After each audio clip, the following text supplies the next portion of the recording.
The most important objective of a leader is to see their team growth. So enhance in my mind would be that, and that again goes down very, very well. I mean, I can see the gratitude. I've seen the gratitude of many of my team members when they've been able to achieve much more than what they thought they could, because I was able to push them to taking up those trainings, upskilling themselves and all of that.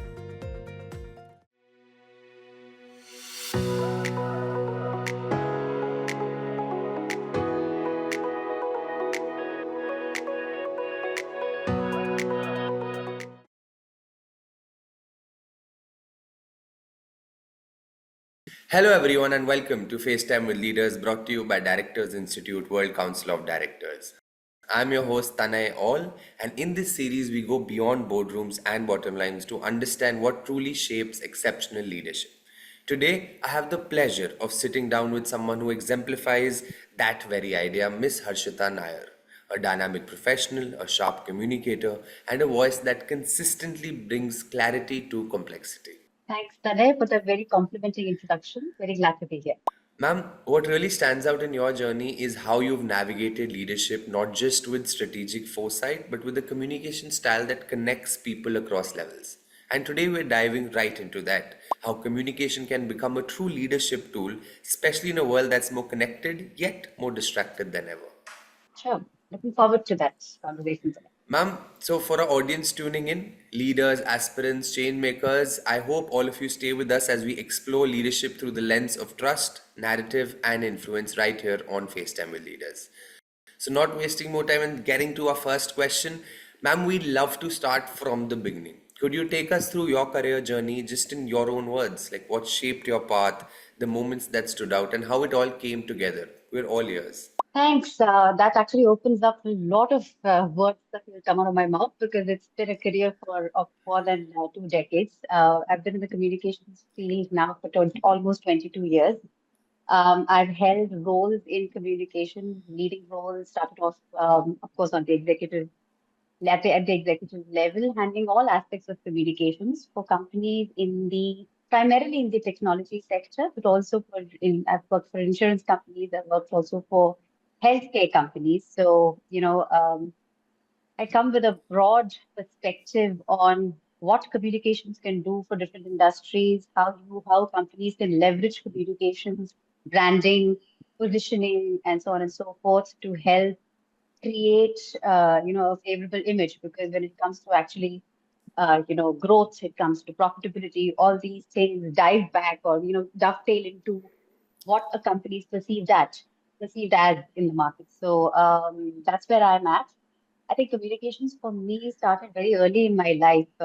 Words always intrigued me. They always inspired me. Back at school, my report card always said she talks too much. So I think it comes from there. But as I grew, I also realized that communication as a field is all pervasive. You take up any industry, any field, any personal or professional aspect of your life. Communication is a very dominant part of it. You take sports, you have communication on the field. In a team sport, you cannot win a game without communication between team members. You take politics.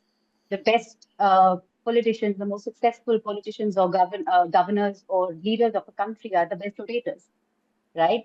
You take up corporate world, of course. Communications, I don't need to dwell too much into how important communication is in the corporate world. And I chose that path because I believe that's where I wanted to make a difference with communications and branding and positioning. So that's how my journey started. I'm still on it, hopefully for a few more years. But yeah, that's where I'm at. Very well said, ma'am. Without communication, everything falls flat. And I mean, now we still have text. Earlier, it was all face to face, where there would be no Absolutely. savior, right? No chat GPT.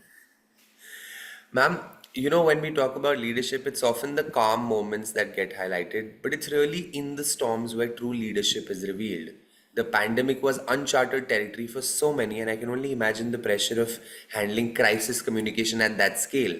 Was there a particular moment during that time, a decision, a day, or even a message that truly tested your resilience and brought out a side of you as a leader that you hadn't seen before? Oh, the pandemic was quite a very, very, critical 2 or 2.5, 3 years that the entire world went through together, right? Yeah, so I think everybody has a pandemic story, and as going by that, so do I.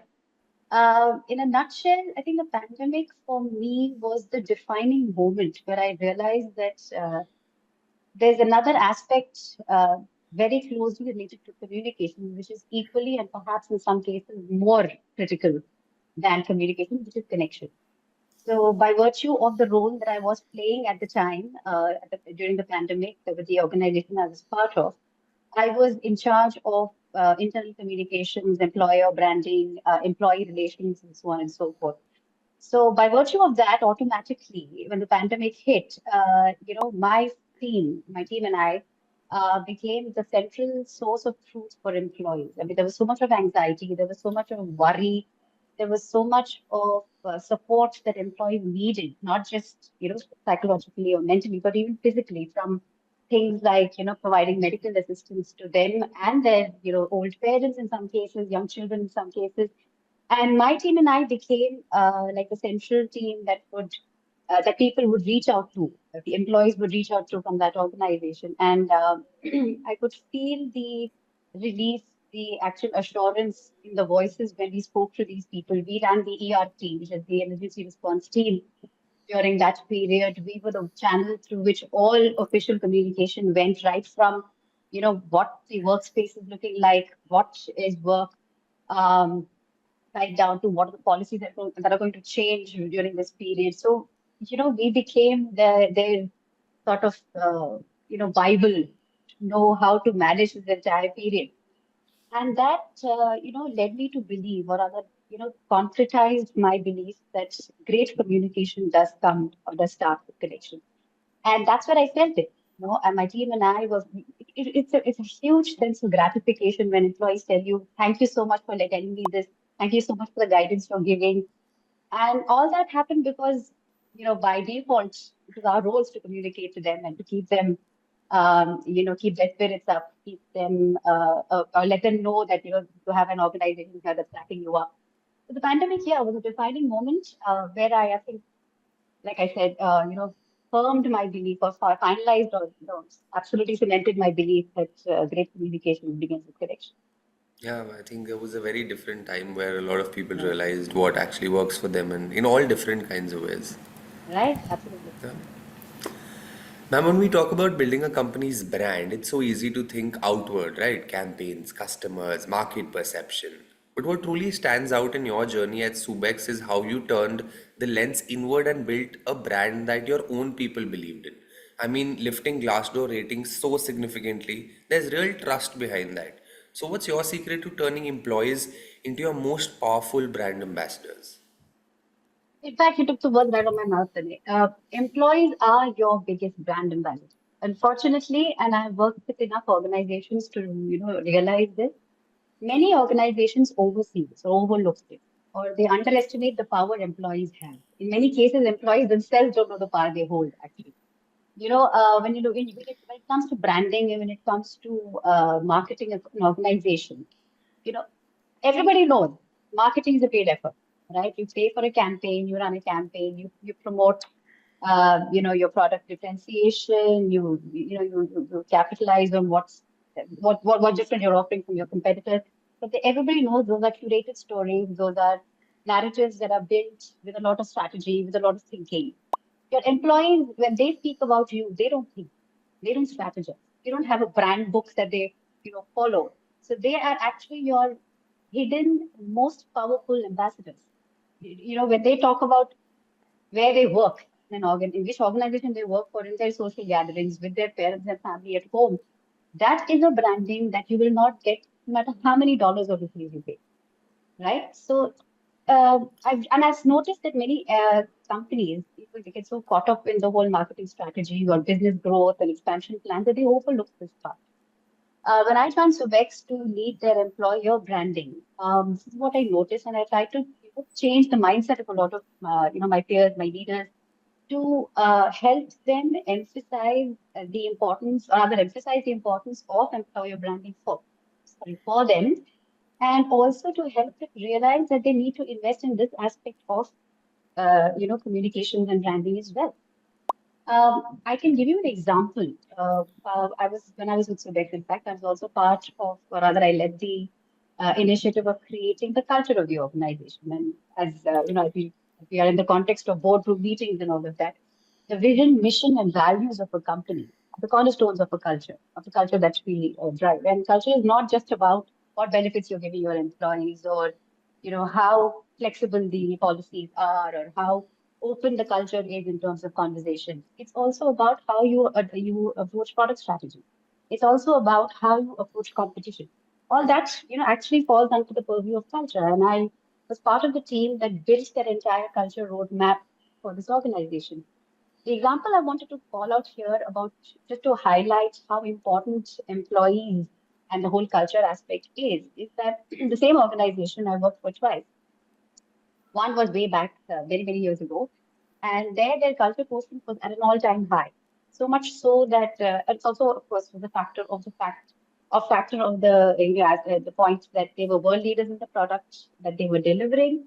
They were global leaders, undisputedly, and thirdly, and most importantly, the culture of the organization was fantastic. I mean, every employee or colleague I would speak to was very proud of working for this organization for multiple reasons, right from leadership connect to absolutely open door policies, to decent remuneration and all of that put together.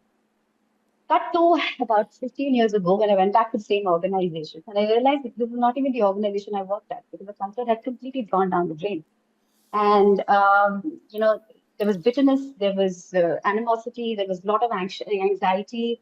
None of this existed at that point in time. And without adding more to this discussion or this point, this company now is on the verge of backing up.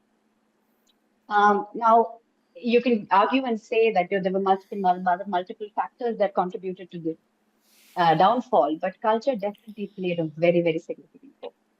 So when they say, culture eats strategy for breakfast, not, it's not far from the truth. It's actually very true.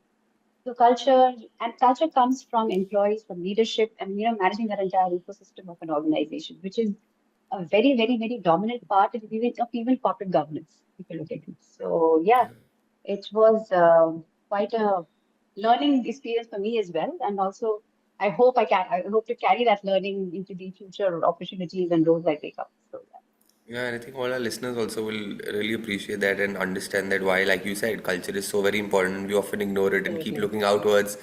But your team is your biggest word of mouth, and how 100%, much they work is almost a reflection of what you are giving to them, whether they put in that absolutely, little extra or not. absolutely. Yeah. You know, ma'am, something you often say that we were just discussing is really stayed with us that great communication begins with connection. Ma'am, from your experience, what are some practical everyday habits leaders can actually adopt to build that kind of genuine connection within their teams, not just in theory, but in a way that really sticks? Okay, I should first, make a disclaimer that this phrase that I keep anointing and bringing up every now and then, that great communication starts with connection, is not mine. It's borrowed. It's borrowed from a lady called Oprah Winfrey, who many of you would have heard of.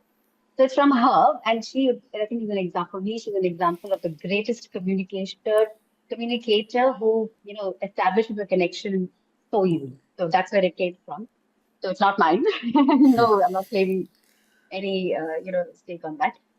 But in terms of day-to-day examples, honestly, then having done this for so many years, it's difficult to actually list down. But I think what I can do is, or rather, how it would help understand, my perspective on connection communication would be to bucket the nuances and the little things that we do in three buckets.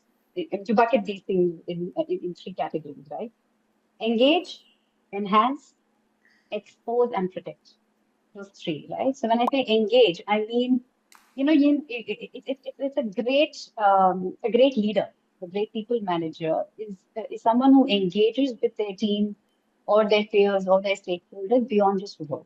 So the little nuances, simple things, very, very simple things like, remembering their birthdays and wishing them that, or remembering their children's names. I've had so many colleagues of mine so pleasantly surprised when I remembered their children's names.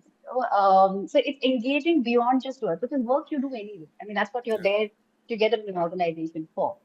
Engagement goes beyond that. It's that personal touch. It's that, for example, knowing, your team member or something. colleague of yours has a great hobby and you come across something about that, hobby or that art, and you share that with them, think, hey, you know what, maybe this will help you. Have you looked into this? Does it interest you? Those things really create that connection when it comes to engaging people. Um, Enhancing is more, I think, a mandatory attribute that a leader must have, which is to enhance team skills and enhance their capabilities to help push them to grow. Because the most important objective of a leader is to see their team grow. So enhance in my mind would be that. And that again goes down very, very well. I mean, I can see the gratitude. I've seen the gratitude of many of my team members when they've been able to achieve much more than what they thought they could, Yeah. because I was able to push them to, taking up those trainings, upskilling themselves and all of that. And the last one, which is in my dictionary, expose and protect. Expose is something that many leaders, fail to do, because again, they get so caught up in the daily rut of meeting deliverables, meeting objectives, and so on and so forth. They don't, or rather, some of them miss it. Some of them do it deliberately, but they miss providing opportunities for your teams to grow, like for example, new opportunities, adding on more responsibilities to your team, and expose them to things that make them uncomfortable. That's the only way they're going to grow, because otherwise, if you do the same thing for years and years and years, and they will not grow, you will not grow, the organization doesn't grow. Yeah. So expose is definitely something that is very critical for a leader or an organization in the largest scheme of things for them to grow. And when I say protect, I mean, you always have situations, it's a corporate world. You have escalations, you'll have backbiting, you'll have this and that and the other. A true leader, in my mind, is someone who protects the team in whatever shape or form, right? Whether it's standing up for them, understanding what went wrong and addressing it for them, rather than just sitting back and saying, I don't know what happened, you figure it out. So expose and protect, enhance their skills and capabilities, and of course engaging with them at a very personal level is something that I practice a lot. These three, I mean, and like I said, there are many many things you can do under each of these buckets, but these three broad buckets I think are great ways of connecting with your people, connecting with stakeholders, and that holds good for anybody. Yeah, Yeah. True. Very well said, ma'am. thank you.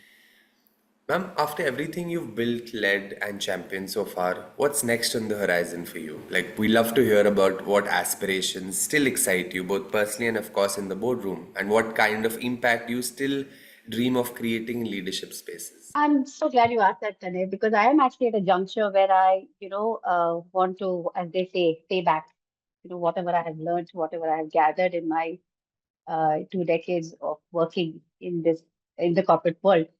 While I have many aspirations and there are many things I want to do from here on, I think there would be three main points or main aspirations that I have. One definitely is, enhancing, improving, amplifying women leadership. I'm not a fanatical feminist, but I do believe very strongly that women need to deserve their due. It's happening. I'm not saying no. Many women leaders I see, many I aspire to, many I look up to, many I have helped build, many who are my contemporaries themselves. There are, they do exist, and our tribe is growing. But we could do a lot more where that is concerned, is my feeling, and especially when it comes to, as you said, the boardrooms. The representation of women there, definitely something that I want to contribute to to increase. More so because women bring a different perspective. All said and done, it's not man against woman. It's an equal effort. But in both sexes bring in their own perspectives on things. So there should be an equal balance of both, and that's where I come from, and that's what I allude to. The second one would be, what I spoke about, through all your earlier, also all through my discussion points earlier, which is people leadership. People leadership is something that I really, really am passionate about. Something that I want to drive a lot more in my capacity and in my roles that I will take up in the future. Again, without having to repeat myself, but comes from the fact that people are a very important aspect of corporate governance, and very often they are that importance is not as much as it should be. It's not given that much importance. They're not given their dues. They're not given. They actually don't realize the power they themselves have. So those are the aspects I wanted to definitely focus on and see how I can improve corporate governance by bringing in much more emphasis and much more importance to people leadership. I'm sure there are, in board meetings, in strategic decisions, people aspects do come in, but to what extent, at what level, in what depth is something that is questionable to me, and therefore, as one of my aspirations is to bring up that. And the last third aspiration that I have is again, a fledgling aspect or initiative in corporate governance, which is DE&I, diversity, equity, and inclusion. Much has been said about it. Many people do it, or many organizations do it because they have to comply to certain audit standards, or so on and so forth. But again, how in-depth is it? How true to life is it in a corporate? Is something that is again questionable, and that's something I want to definitely an area I want to work on. Again, diverse. When you say DE&I, the first thing that only comes to your mind is women diversity, gender diversity. There are so many other aspects of diversity that we need to look at. So yeah, I think these three broad areas are something that I really want to focus on from here. Yeah. And ma'am, like you just said, that people often mistake diversity and a lot of other terms that are put out there for niches, but it's something more deeper than that. And someone needs to 100%, be yeah. there to help them understand that, Yeah, also in a way how they'll only benefit from it, rather, right? It's not absolutely. just a compliance, it's also something they can benefit from. Yeah. Ma'am, in recent years, we've seen ESG evolve from being just a boardroom buzzword to something far more central to how organizations operate and communicate their values. As someone deeply rooted in the communication space, do you believe ESG awareness should be a core competency for communication leaders too? Like, we'd really love to hear your take on that. No, absolutely, absolutely. With all that's happening around climate change, around unethical practices, unethical procurement, and the unethical production, whatever, impacting the labor force in terms of manufacturing. I mean, we've seen a spate of cases recently about factories blowing up, about the whole carbon footprint going up, and so on and so forth. So definitely, companies will need a very, very strong narrative around their ESG efforts. And it's not just to comply again, not just to meet the standards that you're supposed to meet because you're a public limited company or a private limited company, and you have to have these ESG initiatives, included in your report. It's not just for that. It's about, again, are you walking the talk? Are you really doing all the tick boxes, not even tick boxes, let's say. Are you actually taking up all those initiatives that go towards, making this world a better place to live in? That's going to be a very important aspect that the market at large will spotlight. And we have a younger generation who's very conscious about it, and your workforce is going to come from there. And if you're not Yeah. going to be able to convince them that you are in this for the spirit of the whole concept, then you've lost the battle already. And now we have these concepts of greenwashing, right? Where you exaggerate one little effort that you put to say that, yes, I am, as an organization, meeting the ESG standards and doing the greater good. No, people see through the bullshit. They're not going to buy it. So you have to have a very strong communication or a narrative around ESG efforts. You have to walk the talk. You have to invest as an organization in some of these areas. Collectively, and forgive me for sounding a little philosophical, but collectively, we are responsible for the world we give our children. So yeah, we need to be absolutely. I mean, communication is going to be very, very critical for this. Yeah, and small things lead to big results, and communication is Absolutely, probably the smallest factor which can lead to so many different things as in a domino effect, right? absolutely. I think communication, more than the smallest factor, becomes the starting point Yeah, of what you're going to do. Yeah. true. Ma'am, before we wrap up, we'd love to hear about your recent journey with Directors Institute. You've recently come on board, and I'm curious, how has the experience been so far? What stood out to you, or you felt particularly meaningful as you stepped into this new chapter? So I love it. It's just been about a month or so since I started my journey with the Directors Institute. While of course I took it up because of all the aspirations I spoke about just now, and I feel that will help. This program will help me get there. But I think what really stands out is the significant impact it's going to make in corporate governance, and the whole boardroom scenario, right? With this program, people like me.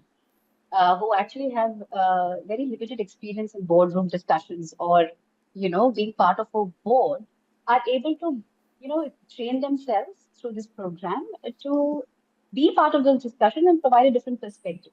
Yeah. I think this program defines that, and it's a great step in widening the scope of a boardroom. Like even for me, before I joined this course, I spoke to a very good friend of mine, and he's the one who recommended it. And till then, I was also under the impression that boardrooms or directors on boards are only financial legal people. That's the traditional belief everybody has. But with this program, having, by virtue of which being opened up to anyone who has the required, minimum required qualifications or criteria, for them to be able to take up this and understand the basics of how a board works and what discussions happen, I think it's a great move towards diversifying their entire, boardroom discussion or boardroom component to a much more diversified, non-traditional kind of a team, a board, and by extension, you know, decisions that are taken, strategic decisions that are taken would, in my mind, be a lot more well-rounded, with a lot more newer perspectives, given the fact that we are in the new age, we are, moving ahead, and that's how evolution happens. So you have to bring in different perspectives, non-traditional perspectives. So I think it's a great program to help people like me also, meet their aspirations. Personally, for me, though, as I said, I'm at a juncture where I want to pay back. So, have, having had commerce as my background with communications, I think it's a great platform for me to upskill myself and, in the larger scheme of things, contribute to better corporate governance. I can always complain, but if I'm doing something about it, I feel a lot better. So Yeah. this platform definitely gives me that happiness. Thank you so much for those kind words, ma'am, and what a compelling and insightful conversation this has been.